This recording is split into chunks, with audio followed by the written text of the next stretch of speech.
আমার একটি নতুন আইটেমে তোমাদের স্বাগত জানাই। তো আজকে আমি বানাচ্ছি মিষ্টি দই। মিষ্টি দইয়ের জন্য আমি 500 গ্রাম দুধ নিয়েছিলাম।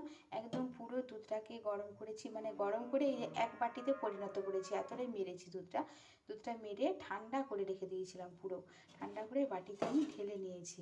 আর এখানে দেখো আমি কিছুটা চিনির ক্যারামেল তৈরি করেছি লাল দই বানাবো বলে।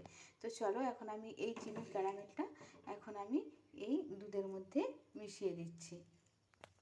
তো আমি পুরো চিনির ক্যারামেলটাকে এইভাবে আমি দইয়ের মধ্যে ঢেলে দিচ্ছি।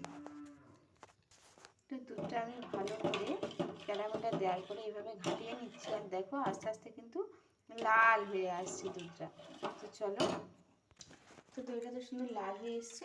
আর আমি এখানে দিয়ে দেব আমার দোকান থেকে কিনে আনা মিষ্টি দই। আমি কিনে এনেছিলাম ওটা সাজা হিসেবে।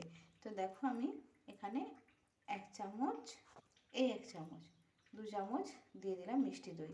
আরও 1 চামচ দিয়ে দিলাম। দিয়ে দেখো ঠিক এইভাবে ঘাটিয়ে দিচ্ছি। আর দিয়ে দেবো আমি কিছুটা পরিমাণ চিনি। যেহেতু ক্যারামেলটা দেওয়া আছে চিনি দেওয়ার দরকার নেই, তাও আমি দিয়ে দিলাম। ক্যারামেলের সাথে চিনি কিছুটা দিয়ে আমি এভাবে গুলিয়ে এখন ফ্রিজ আপ করে দেব। সুন্দরভাবে গুলিয়ে নিয়েছি। এবার আমি এটাকে ফ্রিজে ভরে দিচ্ছি। মোটামুটি সকালে ভরছি, সেই সন্ধ্যে বিকেল নাগাদ বের করে দেবো। তো চলো ফ্রিজ আপ করে দিই এখন।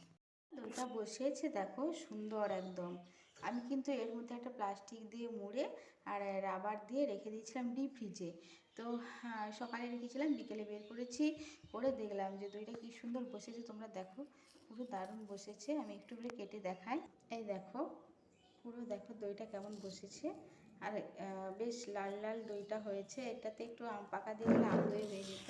তো সুন্দর লাগছে দেখো। এই হলো ঘরে পাতা মিষ্টি দই, লাল দই, কিন্তু আম নেই, আম দিয়ে করা হয়নি মিষ্টি দই।